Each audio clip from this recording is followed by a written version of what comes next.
యదాల నిజాలు వెలుగు తీసే కైజార్ మీ పృథ్వీ టుడే. కోల్కతా ఆసుపత్రిలో ట్రైనీ పీజీ వైద్య విద్యార్థినిపై జరిగిన హత్యకు నిరసనగా అనకాపల్లి కసింకోట వైద్యులు ఓపీ సేవలు నిలిపివేసి ర్యాలీలతో ధర్నా నిర్వహించారు. ఈ సందర్భంగా వైద్యాధికారి శ్రీనివాసరావు మాట్లాడుతూ వైద్య సిబ్బందికి రక్షణ కల్పించాలని, ఇలాంటి దాడులు పునరావృతం కాకుండా చూడవలసిన బాధ్యత ప్రభుత్వం తీసుకోవాలని విజ్ఞప్తి చేస్తున్నామన్నారు. కసింకోట పిహెచ్సి వైద్యాధికారి మాట్లాడుతూ ఈ ఘటనకు నిరసనగా అత్యవసర వైద్య సేవలు మినహా మిగిలిన అన్ని సేవలు ఒక రోజు పాటు నిలిపివేస్తున్నట్లు వెల్లడించారు. అనకాపల్లిలోని ప్రైవేట్ హాస్పిటల్ సైతం వైద్య సేవలు నిలిపివేశారు. ఉద్యోగస్తులకి రక్షణ కల్పించాలి.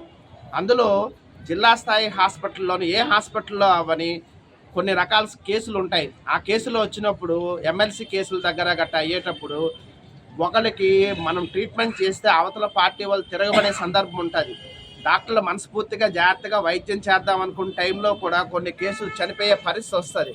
అప్పుడు ఇమ్మీడియట్గా ఇంతసేపు మేము చేసిన సేవ ఎవరికి కనిపించట్లేదు. వెంటనే ఒక రాయితో కొడుతున్నారు, కడతో కొడుతున్నారు, మించిపోతే చంపడానికి కూడా వెనకడుగు వేయట్లేదు. కనుక ఈ ప్రమాదకరమైన పరిస్థితుల్లో మా అందరి డాక్టర్ల దగ్గర నుంచి ఒక ఇంపార్టెంట్ డిమాండ్ ఏంటంటే ప్రజలు సహకరించాలి వైద్యం చేయడానికి. మా దగ్గర నుంచి వైద్యాన్ని సంతృప్తికరంగా వాళ్ళకి అందేటట్టుగా వాళ్ళు తీసుకోవాలని కోరుతున్నాము. రెండవది, సైమల్టేనియస్గా డాక్టర్స్కి ప్రొటెక్షన్ అనేది చాలా ఇంపార్టెంట్. అది ఆడైనా మగ అయినా సరే.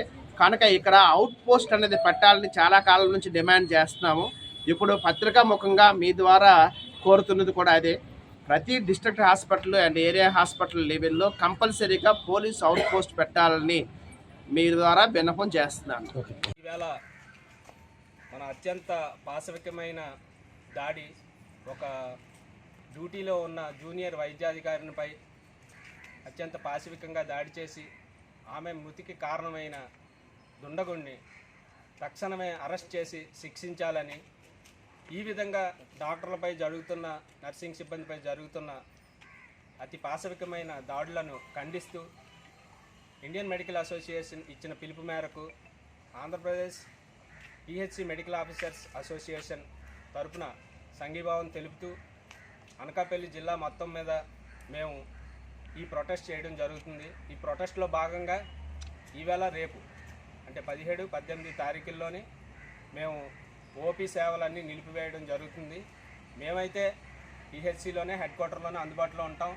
ఎటువంటి క్యాజువాలిటీస్, అత్యవసర విభాగాలు ఏమొచ్చినా సరే ఆ సేవలు నిర్వర్తించడానికి కట్టుబడి సిద్ధంగా ఉన్నాం.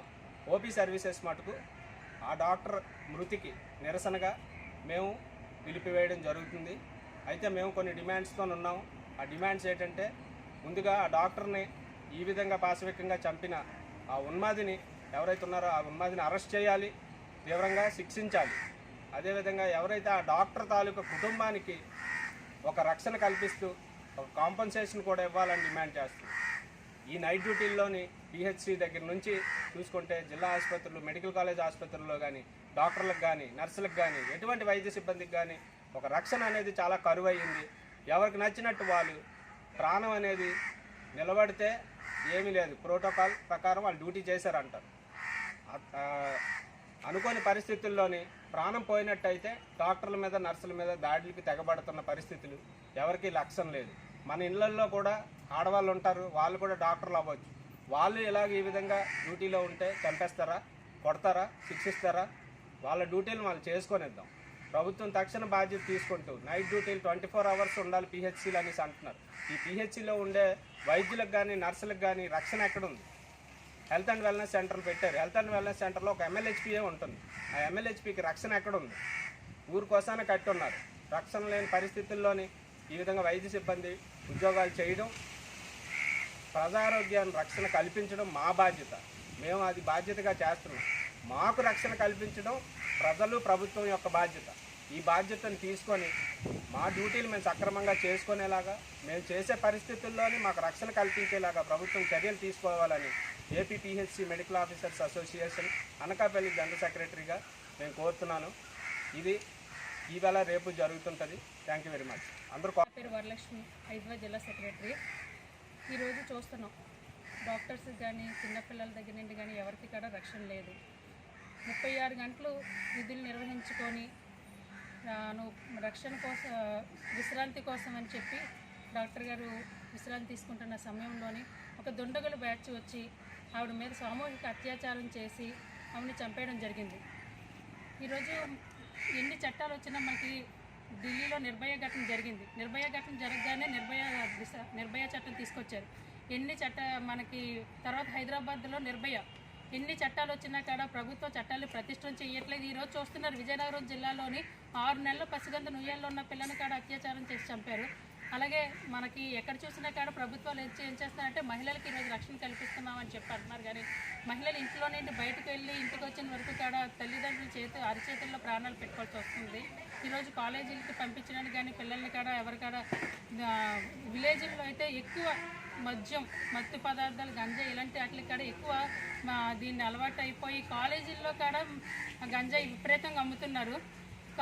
ఇలాంటి పరిస్థితుల్లో ఏంటంటే ఈ రోజుల్లోనే చూస్తున్నారు, ఆశా వర్కర్లు కానీ ఇలాంటి వాళ్ళు ఏంటంటే బయటికి వెళ్ళి అర్జెంట్ కేసు వస్తుంది, అర్జెంట్ కేసుని తీసుకొని బయటికి వెళ్ళి విధులు నిర్వహించాల్సి వస్తుంది. ఇంటికి వచ్చిన వరకు కూడా ప్రాణాలకు రక్షణ లేవుతాయి. ఒక వైద్యురాలు సేవలు అందించిన వైద్యురాలకి ఈరోజు రక్షణ లేని ప్రభుత్వం కల్పించలేనప్పుడు మామూలు వ్యక్తులు లాంటి వాళ్ళకి రక్షణ ఏంటి కల్పిస్తుందని చెప్పడంలోని మనకి ఈరోజు హోంమంత్రి అనిత గారు చెప్తున్నారనమాట, మహిళలకి ఎక్కడ అన్యాయం జరిగినా కూడా మేము ముందుంటామని చెప్పి. దేశంలో వాళ్ళు వచ్చిన తర్వాత ఇన్ని ఘటనలు జరుగుతున్నా కూడా ఎక్కడ కూడా రక్షణ కల్పించట్లేదు. మహిళలకి రక్షణ కల్పించిన విధానంలోనే ప్రభుత్వం విఫలమవుతుంది. ఇక మీద నిండైనా ఏ మహిళలకు కూడా అన్యాయం జరగకుండా ప్రభుత్వం చర్యలు తీసుకోవాలని చెప్పి నిందితుడిని కఠినంగా శిక్షించి నిర్భయ చట్టం కింద నిందితుడిని పోక్సో చట్టం కింద ఏర్పాటు చేసి నిందితుడిని కేసుని సిబిఐ ఎంక్వైరీ చేసి కేసుని దర్యాప్తు చేయాలని చెప్పి నిందితుడిని కఠినంగా శిక్షించాలి. అలాగే ఈ కేసులోని ఎవరెవరు ఉన్నారో అన్నది వాళ్ళని బయటికి తీసుకొచ్చి దోషులు ఎలాంటి వారినైనా శిక్షించాలని ఐద్వాగా డిమాండ్ చేస్తూ అవకాశం ఇచ్చిన అందరికీ మీకు ధన్యవాదాలు.